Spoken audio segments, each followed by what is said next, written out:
એક બોધ હોય, પણ અહીંયા તો યત સ્વાદુ પદે પદે,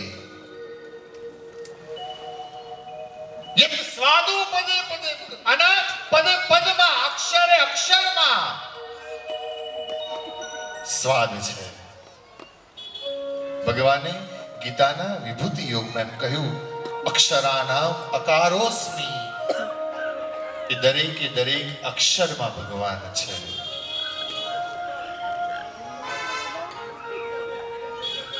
તો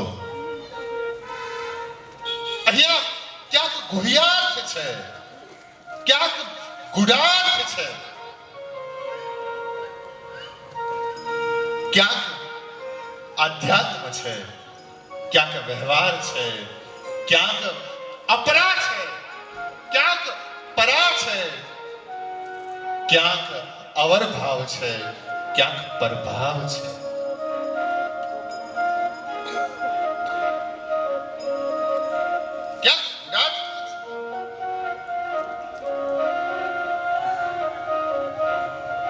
આપણે કહીએ ને કે વાલા તારી નાભી નવતમ રૂપ ઊંડી અતિ ગોળ છે રેલો, અને વાલા તારી જમણી આંગળી તિલે એક, તારી આંગળીમાં તિલે. ક્યાંક ગુહ્યાર્થ છે, ક્યાંક ગુઢાર્થ છે, ક્યાંક ભાવાત્મક છે, ક્યાંક શ્રદ્ધા છે, ક્યાંક ઉપાસના છે, ક્યાંક જ્ઞાન છે, ક્યાંક ભક્તિ છે, અને ક્યાંક વૈરાગ્ય છે. એ કથા છે. અચ્છા, કથાના ઉપનામ છે, ધ્યાન દેના. કથાનું એક ઉપનામ છે. એ કથાનું ઉપનામ છે કથા ગંગા છે. કથા ગંગા.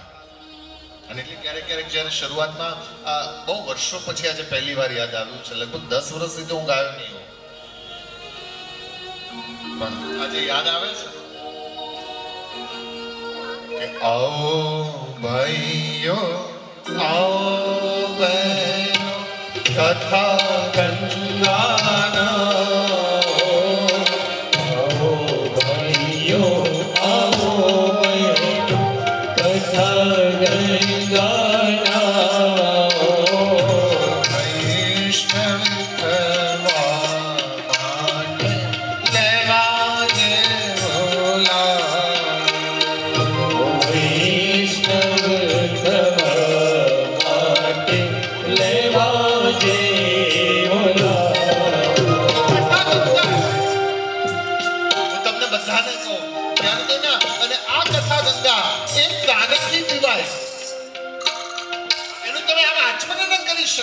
તમે કાનથી પીવો છો. ધ્યાન દેના, બહુ સમજવાનો પ્રયત્ન કરજો. અત્યારે ખાસ કરીને યુવાનોને કોઈને પૂછો ને કે કથા એટલે કથામાં શું જવાનું, એના કરતા કોઈ કામ કરો ને કે કામ કરો. આવી બધા સલાહ આપતા હોય, બહુ બધા અલગ અલગ વાત કરતા હોય. તમને બધાને પૂછું, તમે કોકને 1 લાખ રૂપિયા આપી દો, એ 1 લાખ રૂપિયા એની પાસે ક્યાં સુધી રહે? ક્યાં સુધી રહે? જ્યાં સુધી એ વાપરી ન કાઢે ત્યાં સુધી. તમારા આપેલા 1 લાખ રૂપિયા એક સેકન્ડે એની કિંમત ઘટતી જાય. 1 લાખ રૂપિયા જો તિજોરીમાં લોક કરીને મૂકી દે ને, એમાંથી 1 રૂપિયો ના વાપરે ને તો પર મિલી સેકન્ડ કરન્સીની ડિવેલ્યુએશન થાય છે. 1 મિલી સેકન્ડમાં, સેકન્ડે એ પૈસાની ડિવેલ્યુએશન થાય જ છે. આજે જે લાખ રૂપિયામાં મળે આવતીકાલે ન મળે, અને આવતીકાલે જે મળે એ મહિના પછી ના મળે, વર્ષ પછી ના મળે. વડીલો જેને ચાંદીના વાળ છે ને, એ બધા ક્યારેક ક્યારેક એવી વાત કરતા હોય કે પહેલા તો રૂપિયો ગાડાના પૈડા જેવડો હતો, અને અમે 2 રૂપિયાનું દારૂખાનું લાવતા હતા તો ઓહો કોથળી ભરાતી હતી. અત્યારે છોકરાને 2 રૂપિયા આપો ને કે બેટા ચોકલેટ લાવજે, એટલે પૂછે કઈ લાવું?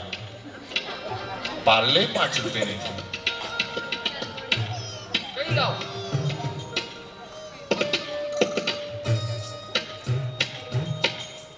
ભલા એની ડિવેલ્યુએશન થઈ જાય, એની પાસે પૈસા ટકે જ્યાં સુધી શક્ય નથી.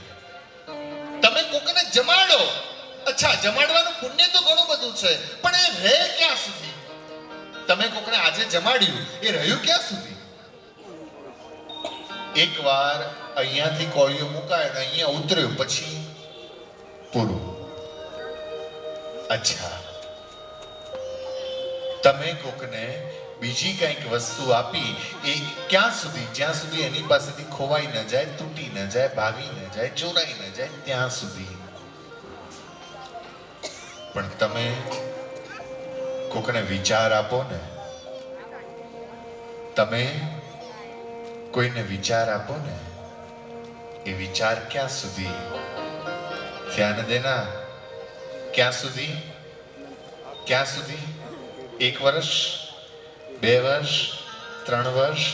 ના, એ જીવે ત્યાં સુધી. અને એટલું જ નહીં, એને એ વિચાર ગ્રહણ કરી લીધો ને તો એ બીજો જન્મ ધરે ને તોય એ ન જાય. કારણ કે માણસ સંસ્કાર એ સંચિત લઈને આવે છે. માણસ સંસ્કાર સંચિત લઈને આવે છે. અને એટલા માટે એમ કહ્યું કે ભાગવત કથાથી મોટું સત્કર્મ. સિંહ ગર્જના કરી છે વ્યાસજીએ. ભાગવત કથાથી મોટું કોઈ સત્કર્મ આ સંસારમાં નથી. કથાથી મોટું કોઈ સત્કર્મ આ સંસારમાં નથી. કારણ કે એ શું આપે છે? કાનથી.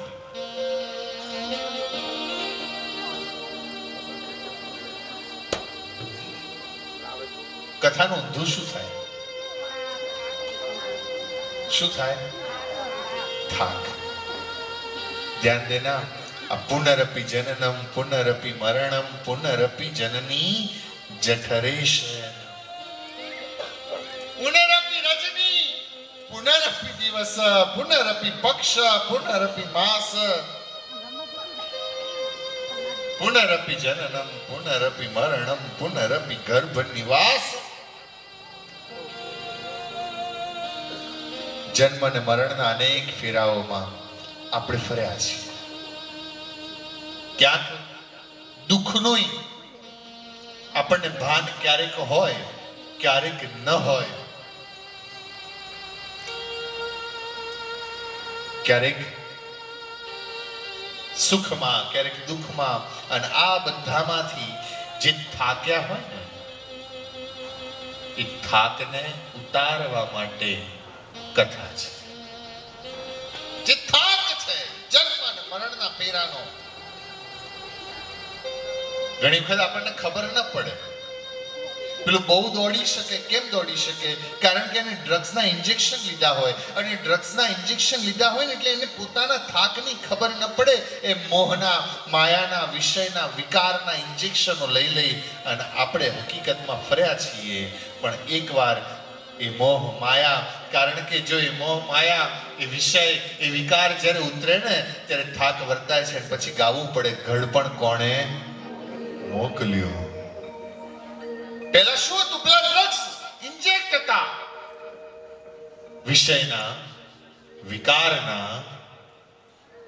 અને એ જન્મ અને મરણના થાકને એ લાગવા નહોતા દેતા. ખબર નહોતી પડતી.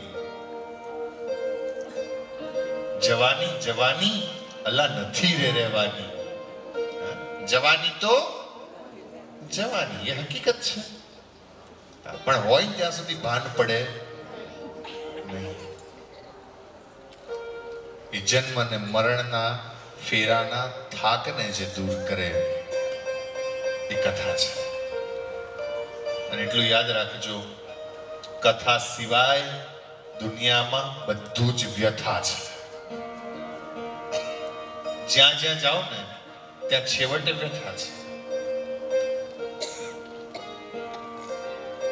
1 મિનિટ માટે જેને મનમાં બીજો કંઈક વિચાર આવતો હોય ને, એ યુવાનોથી માંડી બધા જ 1 મિનિટ માટે વિચાર કરી લેજો. આટલો વિચાર કરી લેજો કે તમારી પાસે જે ગાડી, જે બંગલો, જે જમીન, જે કારખાનું, આપણે અહીંયા બધા કારખાના વાળા, ફેક્ટરીઓ, કારખાના, જે કારખાનું, જે જમીન, જે ગાડી બંગલો, જે નોકરી, જે ધંધો તમારી પાસે છે એ જો તમારી પાસે ન હોય, that means source of the income, તમારી આવકનું સાધન જો તમારી પાસે ન હોય, તો પછી જરા દિલ ઉપર હાથ મૂકી અને વિચાર કરી જુઓ તમારા સગા કેટલા હોય.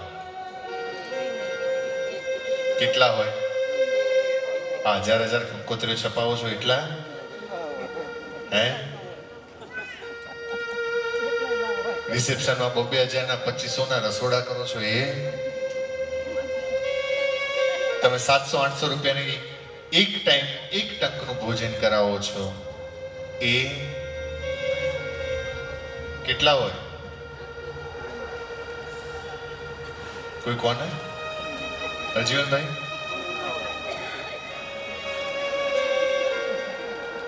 નષ્ટે દ્રવ્યે કહ પરિવાર. તારી પાસે દ્રવ્ય ન હોય ને તો પરિવાર કયો? કયો પરિવાર?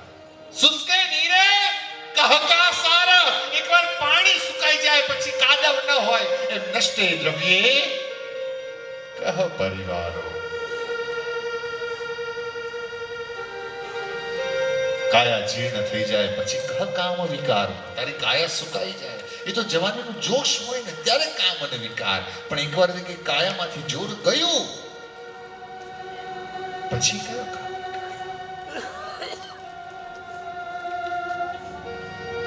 તમારી પાસે ન હોય તો તમારા સગા કેટલા? મારે 50 જણા હોય એવું છે કોઈ? આ તમારા વોટ્સએપ ગ્રુપમાં જેટલા હોય એમાંથી, તમારા ફેસબુકમાં જેટલા હોય એમાંથી,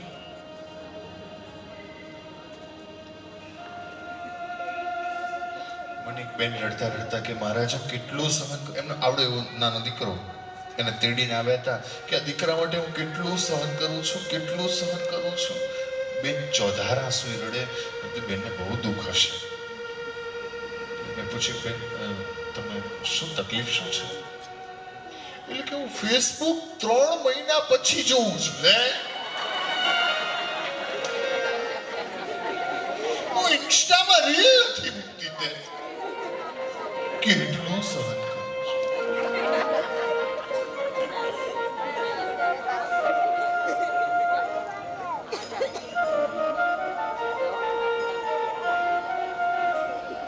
मैं पूछ रहा हूं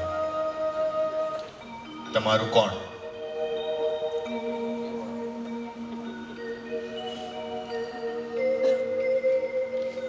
કોઈની પાસે જવાબ છે? એક આ સિચ્યુએશન થઈ અને એક બીજી સિચ્યુએશન કહું.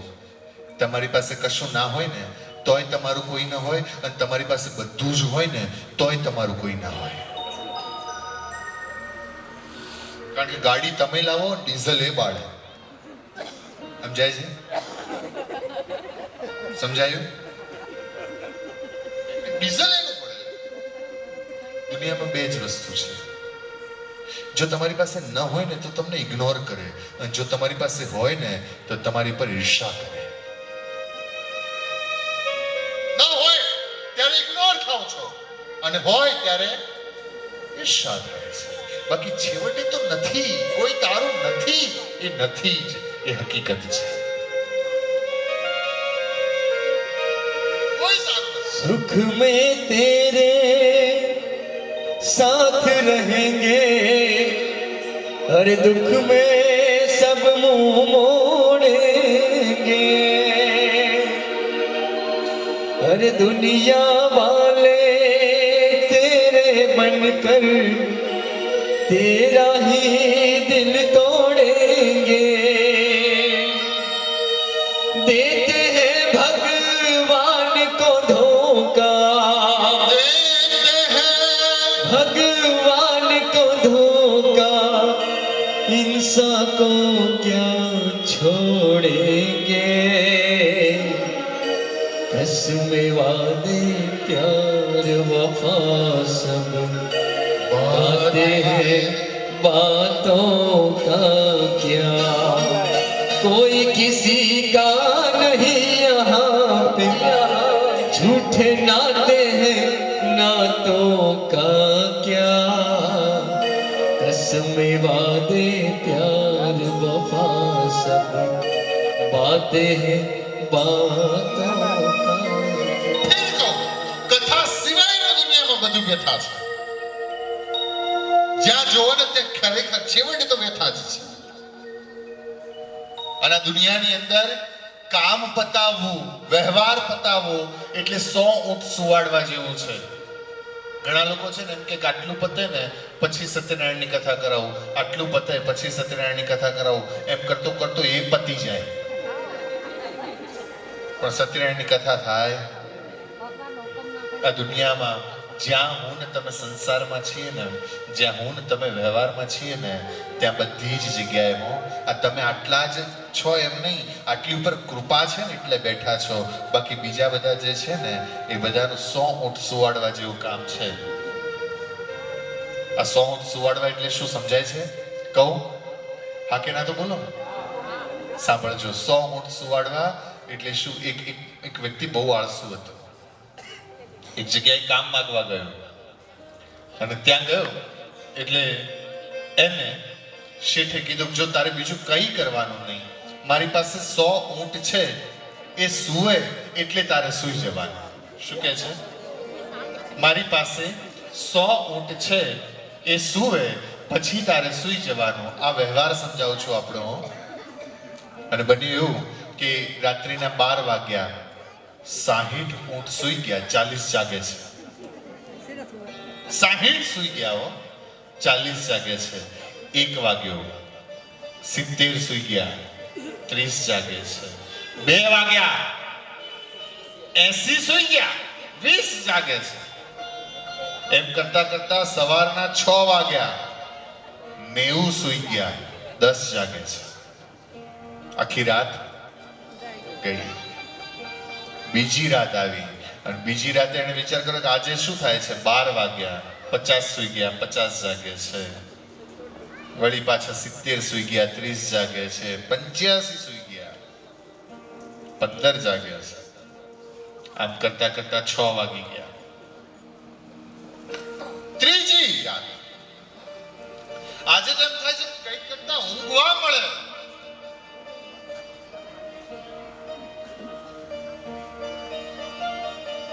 બાર વાગ્યા, 90 ઊંટ સૂઈ ગયા છે.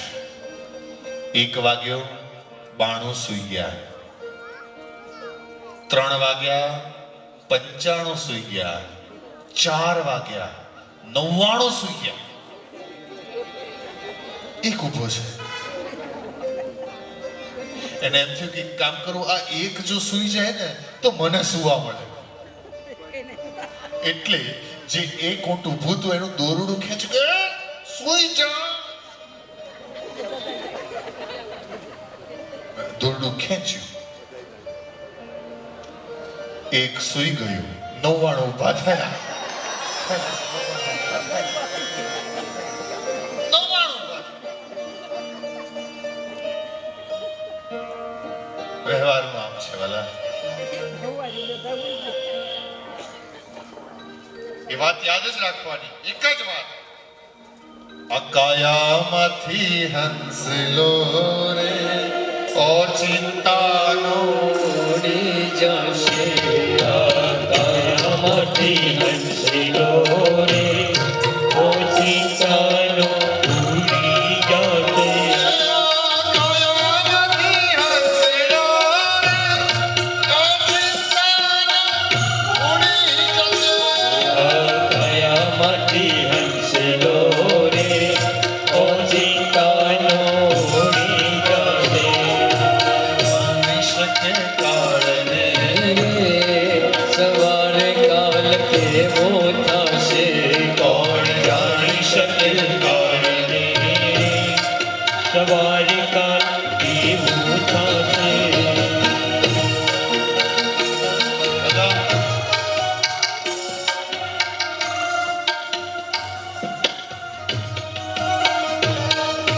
મોટા મોટા બંગલા રે મોટર ને ગાડી વાળી. તારા મોટા મોટા બંગલા રે મોટર ની ગાડી વાળી. તારા મોટા મોટા બંગલા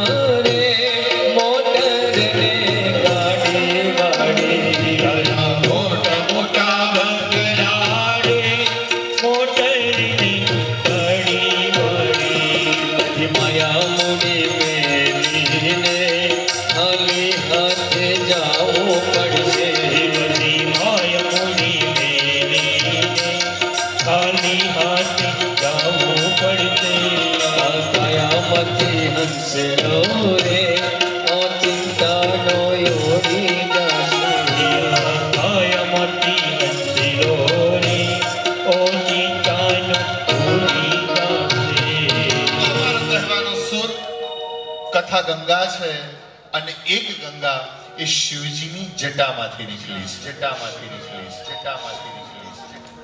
શિવજીની જટામાંથી ગંગા નીકળી છે એટલે એનું નામ છે જટાશંકરી. અને આ કથા ભાગવતની કથા એ શિવજીની જીહવામાંથી નીકળી છે એટલે એનું નામ છે જીહવાશંકરી. આ કથાના આદિવક્તા સ્વયં મહાદેવ છે. આ કથાના આદિવક્તા સ્વયં મહાદેવ છે, સ્વયં શિવજી છે. કોઈ કહ્યું કથા ગંગા છે, કોઈએ કહ્યું કથા પરબ છે. તમે જોજો કે આપણા ગામમાં પહેલાના જમાનામાં વડીલોને ખબર હોય કુવા હતા. એ કુવા ફલાણી જ્ઞાતિનો ફલાણા વાસમાં રહેતા હોય એમનો આવું અલગ અલગ કુવાના ભાગ પાડેલા હતા. આવા પહેલાના સમયમાં કુવાના ભાગ હોય. અત્યારે આપણે સોસાયટીમાં બોર આવી ગયા એટલે એમ કે અમારી સોસાયટીનો બોર છે, અમારી સોસાયટીનો બોર છે. બોરના ભાગ પડે, કુવાના ભાગ પડે, અરે નદી કિનારે ઘાટનાય ભાગ પડે. આ ઘાટ અમારો, આ ઘાટ તમારો, ઘાટનાય ભાગ પાડ્યા. પણ ક્યારેય તમે કોઈ પરબનો ભાગ પાડ્યો હોય એવું સાંભળ્યું છે? કોઈ પરબ અહીંયા આ ગામના લોકોએ જ પાણી પીવાનું ને આ ગામના લોકોએ નહીં પીવાનું, એવું થઈ શકે? થાય ન થાય એ તો પરબ છે. પણ પરબ પાસે કોણ આવે? જે તરસ્યો હોય ને, જેને તરસ લાગી હોય, ભગવાન પ્રત્યેની જેની તરસ જાગે, એવી પરબ. તો કોઈએ કહ્યું કથા નશો છે. તમે જોજો કે ગુજરાતમાં આટલા વર્ષોથી દારૂબંધી છે. દેશ આઝાદ થયો ત્યારથી. પણ અત્યારે કોઈક દારૂડિયાને એમ કોઈક તું દારૂ શોધી લે, તે શોધી લાવે કે ન શોધી લાવે? એના હાથમાં પૈસા આવે તો શું કરે? ગઈકાલ જોયું ને? જોયું કે ના જોયું? હા કે ના? ગમે ત્યાંથી ગોતી લાવે. કારણ કે એને એનું વ્યસન છે, એને એનો નશો છે. એમ ઘણા લોકો છે ને, જો આ કથા સાંભળવામાં કેટલો ફેર છે. ઘણા લોકો છે કથા વિરામ થઈ જાય પછી ક્યાંક મળે ને એટલે કે ઓહો મહારાજ આવું કે કહેતા નહીં પાછા, ખાનગી રાખજો. શું કે ઓહો મહારાજ અમે તો ડોંગરેજી બાપાને સાંભળી નાખ્યા, આ બાપુને સાંભળી નાખ્યા, આ બાપુને સાંભળી નાખ્યા અને હમણાં છેલ્લે તમે આયા, તમને નાખ્યા. મને એમ થાય કે તમે આટલા લોકોને નાખી દીધા એના કરતા કોકનું એકાદ વાક્ય જો રાખ્યું હોત ને તો બેડો પાર થઈ જાય. કથા નાખી દેવા માટે નથી. ઘણા લોકો છે ને ઊભા થઈને કપડા ખંચેરે. શેઠની શિખામણ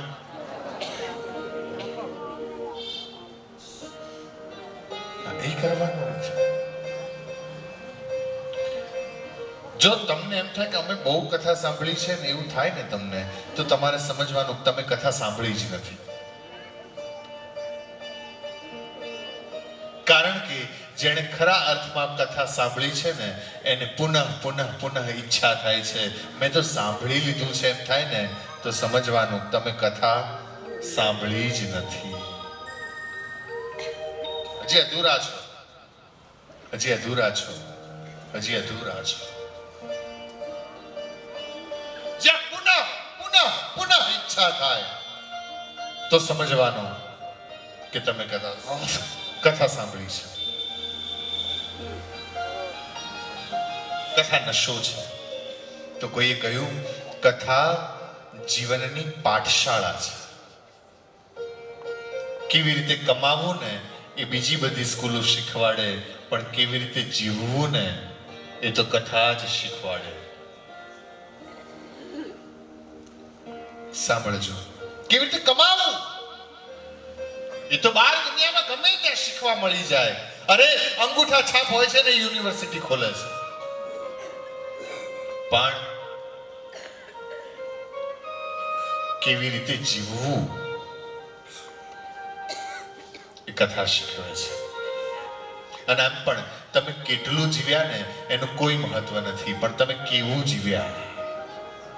નહીંતર ઘણા લોકો છે ને વાળ ચાંદીના થઈ ગયા હોય, પાછળ ઘરની પાછળ ખાટલો પાથરી ત્યાં બેસાડ્યા હોય, તે હાથમાં ધોકો આપી રાખ્યો હોય, તમારે જરૂર પડે ખખડાવજો, તે આખો દિવસ જાળી ખખડાવે. મારું કોઈ સાંભળતું નથી, મારું કોઈ સાંભળતું નથી, મારું કોઈ માન રહ્યું નથી. અને છેલ્લી જિંદગીમાં હાય હાય હાય હાય હાય હાય કરતો મરે. કેટલું જીવ્યા ને એનું કોઈ મહત્વ નથી. કિતના જીએ કોઈ મતલબ નહીં, કેસે જીએ, કેવું જીવ્યા. ક્વોન્ટિટી શું હતી કોઈ મતલબ નહીં, ક્વોલિટી શું હતી. તો કથા એક પાઠશાળા છે જે મને તમને જીવતા શીખવાડે છે.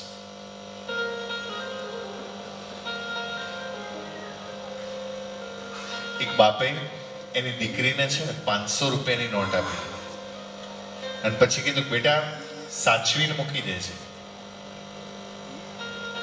સેફ જગ્યાએ આ 500 ની નોટ મૂકજે. એટલે 2-5 દિવસ વીતી ગયા પછી એના બાપે એની દીકરીને પૂછ્યું બેટા મેં તને પેલી 500 ની નોટ આપી હતી તે ક્યાં કઈ સેફ જગ્યાએ મૂકી છે? તે તિજોરીમાં મૂકી છે? તો કે ના. તો કબાટમાં? ના. તે 500 ની નોટ મૂકી ક્યાં છે? અત્યારે એ દીકરીએ કીધું કે પિતાજી મેં 500 ની નોટ ભાગવતની અંદર મૂકી છે. શું કહે છે? 500 ની નોટ ભાગવતની અંદર મૂકી છે. એટલે કે બેટા મેં તને એને સેફ જગ્યાએ મૂકવાનું કહ્યું, તો તારે એને તિજોરીમાં મૂકવી જોઈએ, સેફમાં મૂકવી જોઈએ, લોકરમાં મૂકવી જોઈએ, તે કેમ ભાગવતમાં મૂકી?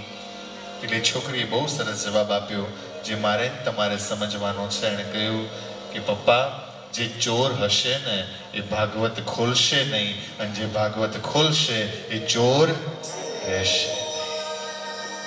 ચોર હશે, ધ્યાન દેના. આવો એક પ્રસંગ ગોપાળાનંદ સ્વામીનો એક બહુ સરસ પ્રસંગ છે. ગોપાળાનંદ સ્વામી એક ગામમાં પધરામણીમાં ગયા હતા. સંતોની પધરામણી ચાલતી હતી. એક ગામની અંદર ગોપાળાનંદ સ્વામી જાય છે અને એ વખતે ગૌધુલીનો સમય હતો. ભેંસો ને બળદ ને બધાને લઈ ચરાવી પાછા આવતા હતા. ગામની ભાગોળમાંથી બધા પોતપોતાને જે તબેલામાં આ ઢોર બાંધવાના હોય, ભેંસ બળદ આ બધાને બાંધવાના હોય, એ જગ્યાએ બધા ભેગા થઈ પછી તબેલામાં જાય. થયું કોઈ કારણસર ભાગોળમાં ઢોલ વાગ્યો. ધ્યાન આપજો, ભાગોળમાં ઢોલ વાગ્યો અને પાડા ભડક્યા, ભેંસો ભડકી, પાડા ભડક્યા, બળદ ભડક્યા. એટલે ગોપાળાનંદ સ્વામીએ કીધું, અને પાછું સામે ભગવું લુગડું, સમજાય છે? આ ભગવું લુગડું જોઈ અને ભેંસો ભડકી, પાડા ભડક્યા, બળદ ભડક્યા. અત્યારે ગોપાળાનંદ સ્વામીએ કીધું કે જે ભગવાથી ભડકે ને, ભગવાથી દૂર જાય ને, એને આ પાડા જેવા જાણવા. જે ભગવાનથી દૂર ભાગે, જે ધર્મથી દૂર ભાગે, મનુષ્ય નહીં, એ માણસ નથી. માણસ તરીકે જન્મ લેવો અલગ ચીજ છે અને માણસ તરીકે જીવવું અલગ ચીજ છે. જે ધર્મથી દૂર ભાગે સમજી લો માણસ.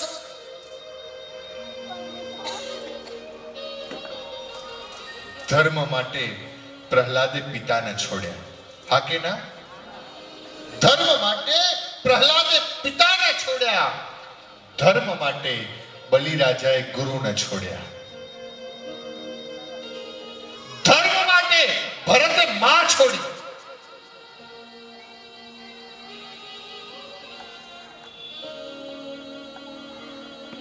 ધર્મ માટે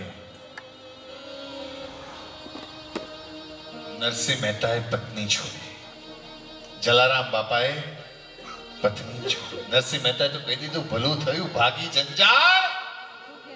સુખે ભજીશું શ્રી ગોપાલ. ભક્તિને માટે, ભગવાનને માટે.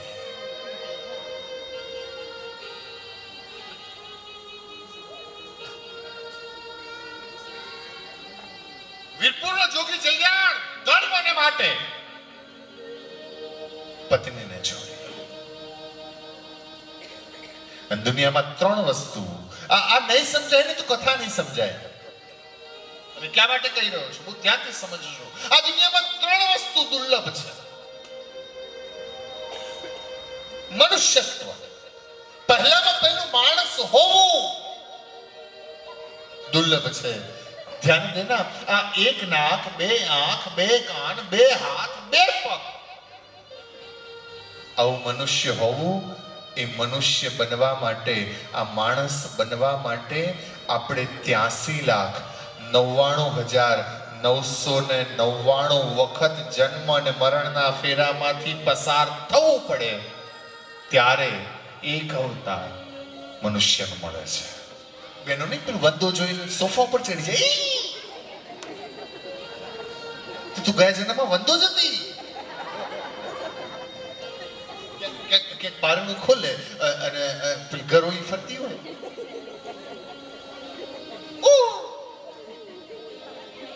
તે તું એ જ હતી.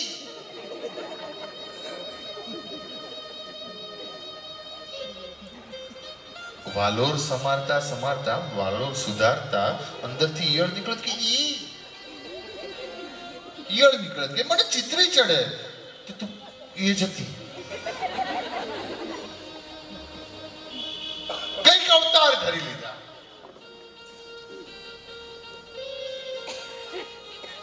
નારાયણ સ્વામીએ કહ્યું, એ તને મળ્યો અવતાર,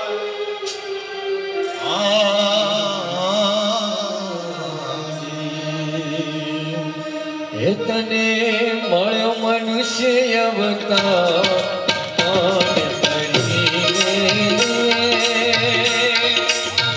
એ તને મળ્યો મનુષ્ય અવતાર, માંડ કરીને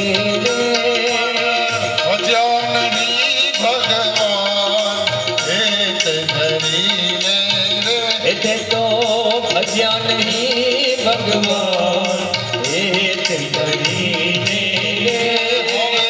ખાશો જમના પેટ ભરીને.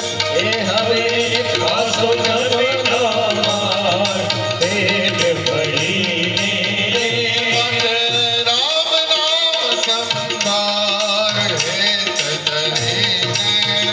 માટે રામ નામ સંભાર હેત કરીને આશો જમનાર પેટ ભરીને એને તો ખાસો જમનામાં પેટ ભરીને આડે મળ્યો અવતાર.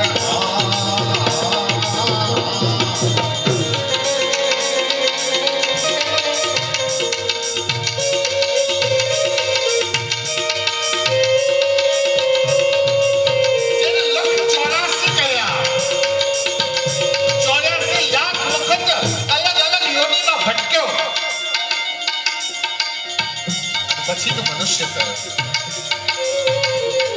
અને મનુષ્ય થઈને શું કર્યું?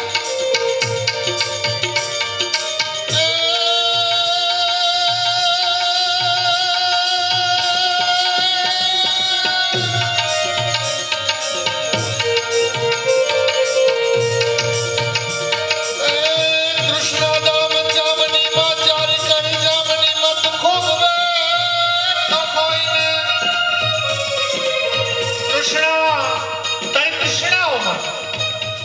તૃષ્ણા દામ જામનીમાં જારી કરી જામનીમાં તું ખૂબ બેઠ ખોઈને.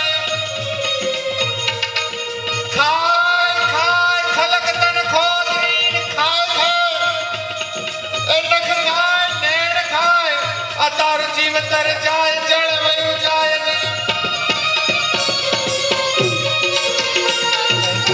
મળ્યો મનુષ્ય અવતાર.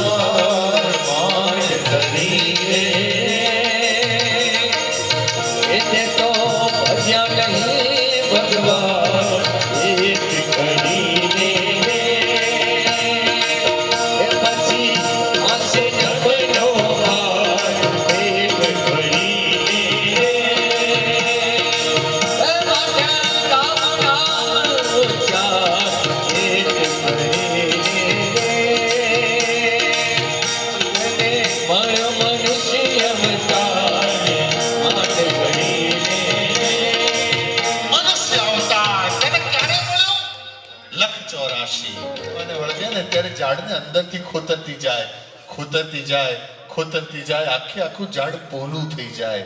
બહારથી એમનું એમ દેખાતું હોય પણ અંદર કશુંય રહ્યું ન હોય. એ મનુષ્ય જીવનમાં આજે તકલીફ એ છે હો. મનુષ્ય તરીકે જન્મ્યા તો ખરા પણ વિષય અને વિકારની ઉદય એવી ચડી કે મનુષ્ય કહેવડાવાને લાયક ન રહ્યા.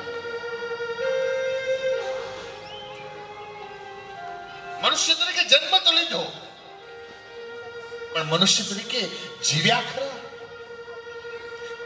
ધ્યાન દેના. ઘણા લોકો એમ કે મહેનત કરીએ, કમાઈએ, ખાઈએ, બસ અમે જીવીએ છીએ. તો તમને બધાને પૂછું, બળદ મહેનત નથી કરતો? હા કે ના? બળદ મહેનત કરે છે. ઘણા લોકો એમ કે નહીં, બુદ્ધિનો ઉપયોગ કરી. ઓહ, અમદાવાદમાં બિલાડી ફ્રીજ ખોલીને દૂધ પી જાય છે. એટલે જેને લોક કરવાની આદત ન હોય કરજો.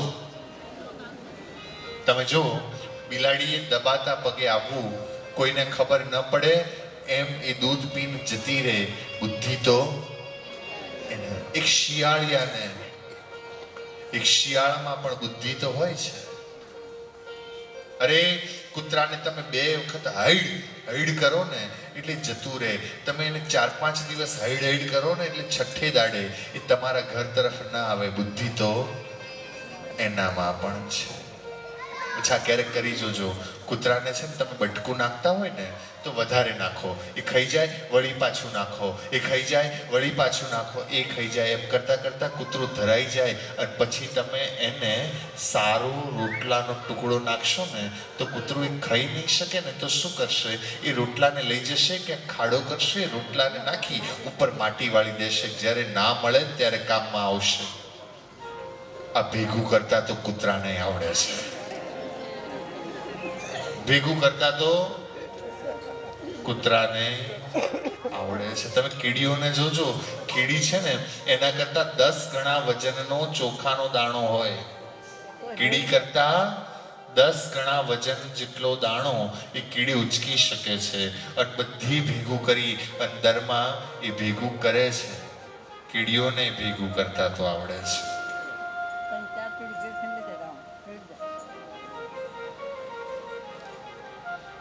તમને તમારી ઘરવાળી કહે, એ સાંભળો છો? તો કે હોંભળી તો બેરો થયો લ્યા. હોંભળો છો? ઉત્તર ગુજરાતમાં આવું બોલે કે હોંભળી તો બેરો થયો. તમારે પતિ પત્નીને બોલાવવા હોય ને તો તમારે બૂમો પાડવી પડે છે. પણ તમને ખબર નહીં હોય. ક્યારેક ગૂગલ પર રિસર્ચ કરજો. એક હાથીણીને 10 કિલોમીટર દૂરથી કોઈને ન સંભળાય ને એવી રીતે સાયલેન્ટલી વાત કરી શકે છે. ના સાંભળે. તમારા કરતા સારું એને પણ આવડે છે. સારસ બેડેલી હોય ને, ચાંચમાં ચાંચ આખો દિવસ આમ કર્યા કરે. એકબીજાને પ્રેમ કરે છે અને એક ગુજરી જાય તો બીજું ગુજરી જાય છે. આવો પ્રેમ કરતા તો પક્ષીને આવડે છે.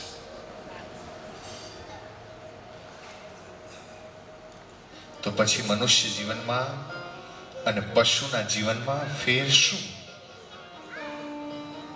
મનુષ્યના જીવનમાં અને જાનવરના જીવનમાં ફરક શું? ધ્યાન દેના.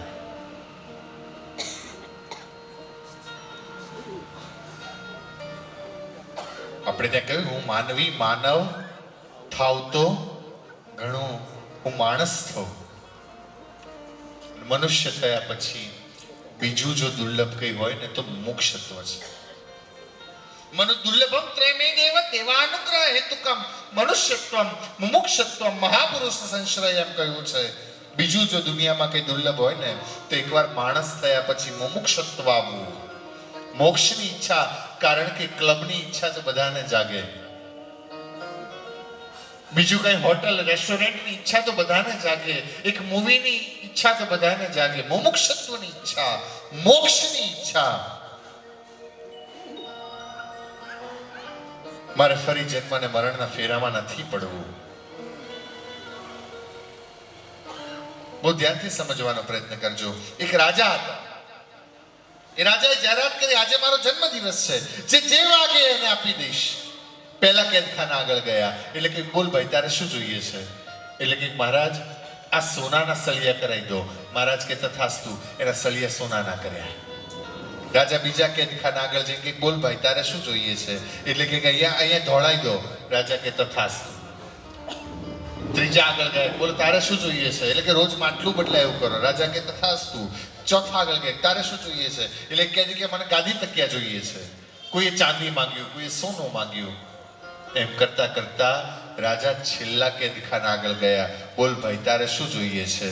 એટલે કે છે મહારાજ મને આજીવન કેદની સજા થઈ છે, મને જો આજે આપવું હોય ને તો એ કેદમાંથી મુક્તિ આપી દો. રાજા કે તથાસ્તુ ભાઈ આને છોડી મૂકો. સાંભળજો, પેલાએ સોનાના માંગ્યા પણ છેવટે તો સળિયા માંગ્યા. કેદખાનામાં માંગ્યું. કોઈએ ધોળાવ્યું પણ છેવટે તો કેદખાનામાં. કોઈ રાજાના ગાદી તકિયા માંગ્યા, છેવટે કેદખાનામાં. કોઈએ કંઈક મોંઘામાં મોંઘા ઝવેરાત માંગ્યા પણ છેવટે કેદખાનામાં. કોઈ છૂટવાનું ન માંગ્યું. અને એક જ કોઈ એવો હતો જેણે કહ્યું મને છોડી મૂકો. બસ એમ મારું તમારું એવું છે. આપણે કહીએ મને ફંડ આપી દો. માણસની બધી માંગણીઓ છે ને છેવટે ફ ઉપર છે. હો તમે જોજો કે શું કે ફંડ, ફિક્સ, ફોન, ફિયાટ, ફંટી, ફ્લેટ, બધું ફ. ફ્રીજ. બીજું કોઈ યાદ આવે છે? ફેશન. હા વાહ મેહુલભાઈ વાહ. ફેશન. તમારે ચિંતા જ નથી. હું ખાલી વિનોદમાં કહું છું, હું કોઈનાથી પરિચિત નથી. બસ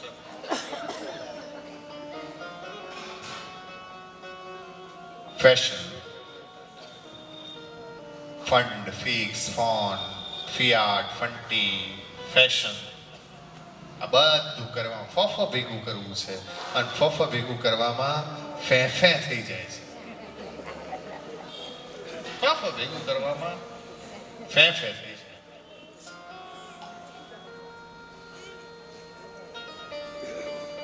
યાદ રાખજો, મુમુક્ષ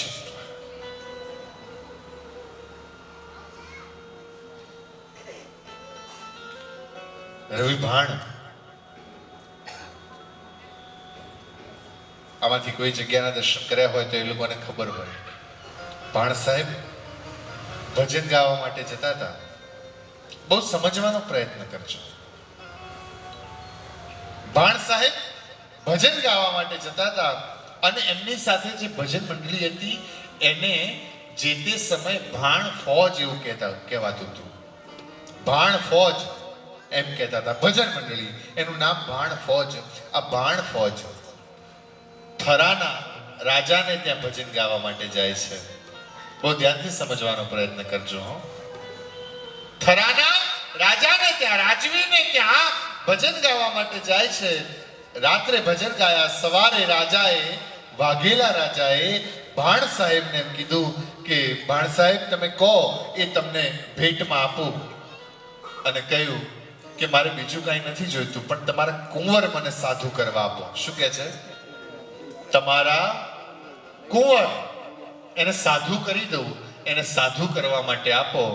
અને એ વખતે રાજાએ કીધું મહારાજ તમે માગો અને મારે આપવામાં વિચાર ન કરવાનો હોય. તમે મારું રાજ માગ્યું હોત ને તોય આપી દે, પણ તમે કુંવર માગ્યા અને કુંવરને મને આપવામાં બિલકુલ વાંધો નથી, પણ જે મારું હોય એ હું તમને આપી શકું. આ કુંવર અડધા મારા અને અડધા એની માના. શું કહે છે?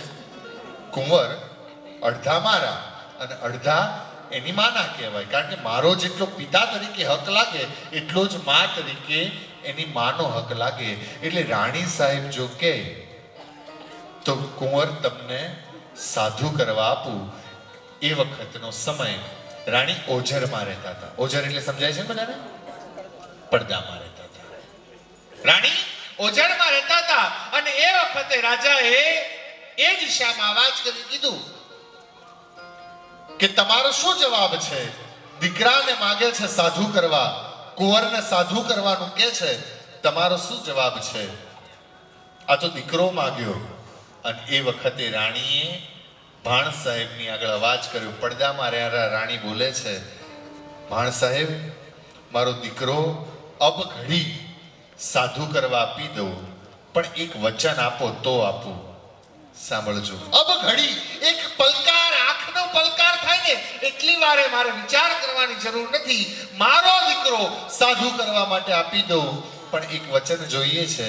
અને એ વખતે રવિ ભાણ સાહેબે રાણીને પૂછ્યું કયું વચન જોઈએ છે.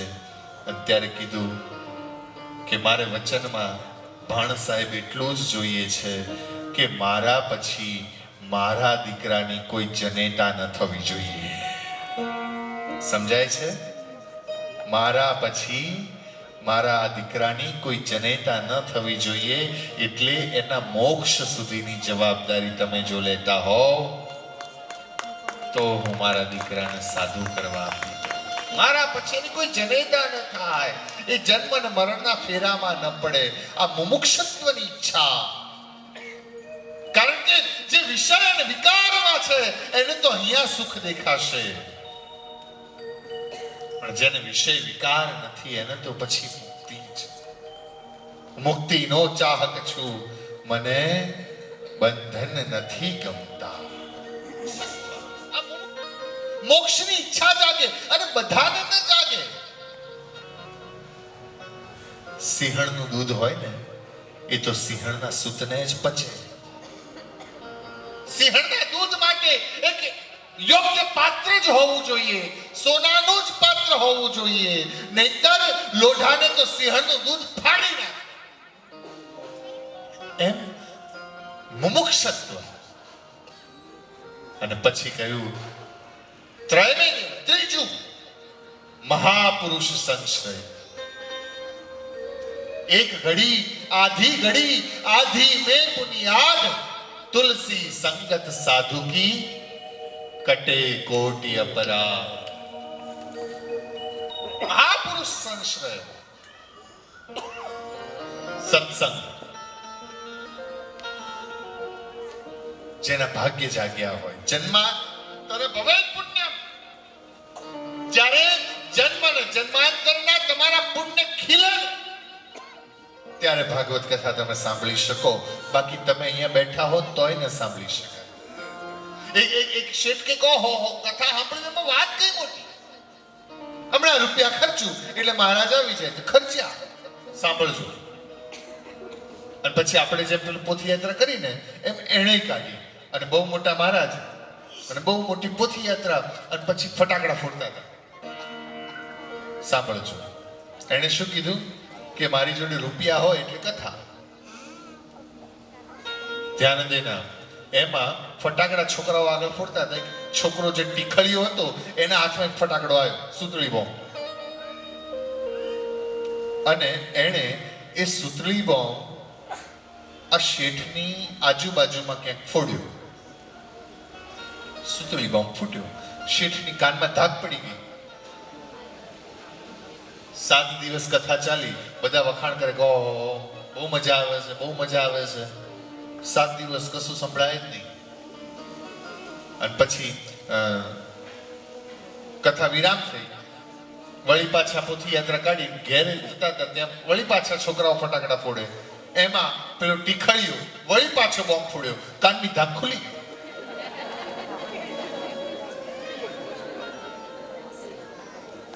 કથા સંભળાઈ.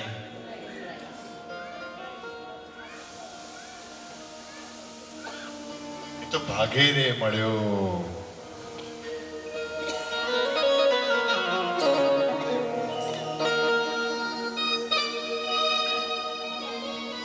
એ બાઈ અમને ભાગે રે મળ્યો. સાધુ રે પુરુષ નો સાધુ રે પુરુષ નો સંગ.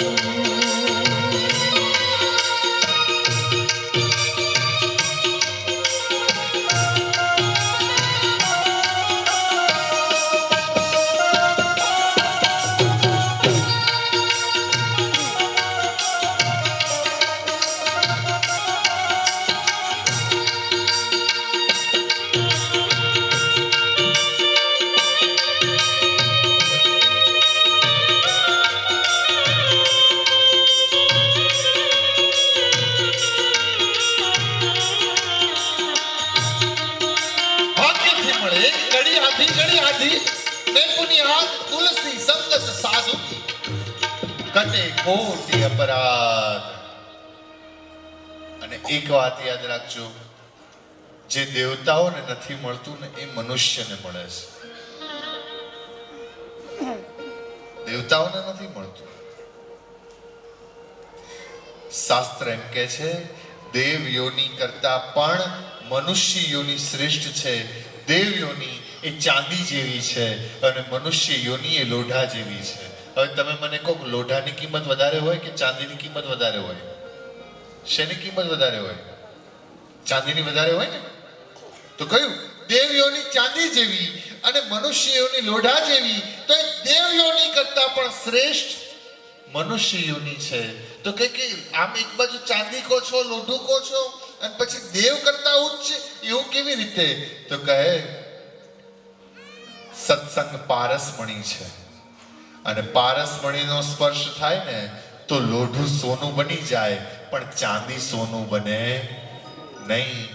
એમ દેવતાઓને આ મળે કે ન મળે કોઈ ફેર ન પડે, પણ મનુષ્યને જો સત્સંગ મળે ને તો એ લોઢા જેવો હોય પણ સત્સંગ પારસમણીનો સ્પર્શ થઈ જાય અને એ દેવ કરતા પણ શ્રેષ્ઠ સીધો પરબ્રહ્મમાં મળી જાય, સીધો ભગવાનમાં મળી જાય.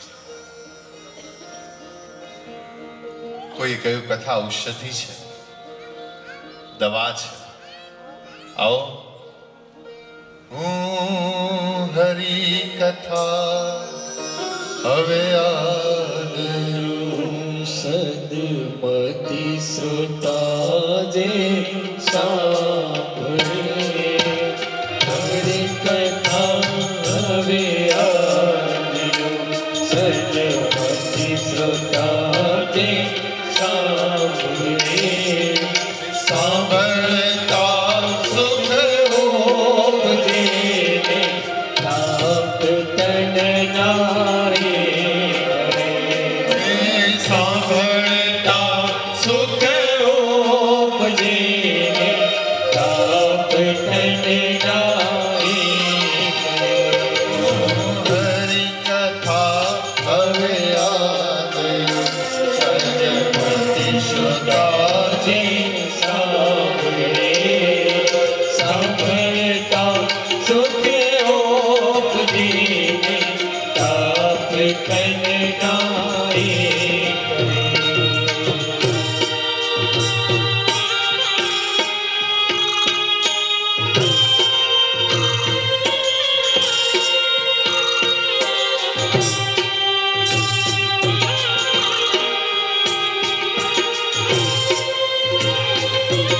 કથાનો પ્રારંભ કરી રહ્યો છે. એકવાર ખૂબ પ્રેમથી તમે બધા જ સાથે ગાઓ.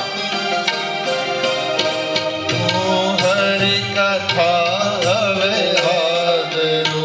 સદમતિ શ્રોતા જે સાંભળે હરિ કથા હવે આવ્યો. સદમતિ શ્રોતા જે સાંભળે અને સાંભળતા સુખ ઉપજે ને તાપ મન નારે. સાંભળતા સુખ ઉપજે તાપ જેમાં ચરિત્ર મહારાજના વળી વર્ણવ્યા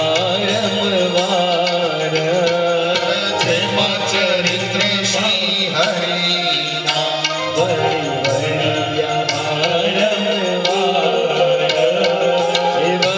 સંભાળે હરિ સાંભળે એની પૂરેથી હૈયા મોજાર વળી સંભાળે હરિ સાંભળે એની પૂરેથી હૈયા મોજાર હરિ કથા હવે આવી સદમતિ શ્રોતાજી સાંભળે સાંભળતા સુખ ઉપજે તાપ તન જો તમારે ખાલી બધાને ના આવડતું હોય તો આટલું જ ગાવાનું છે. સાંભળતા સુખ ઉપજે અને તાપ મનના રેટળે.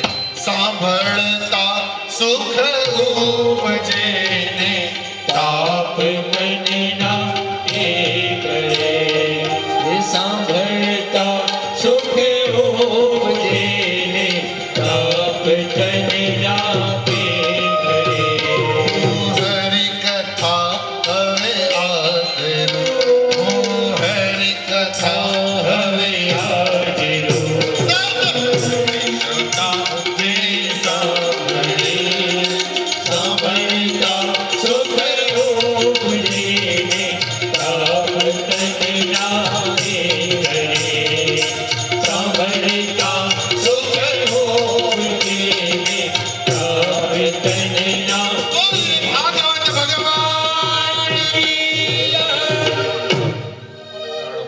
આપેલું છે. ભાગવતનું મહાત્મ્ય ભાગવત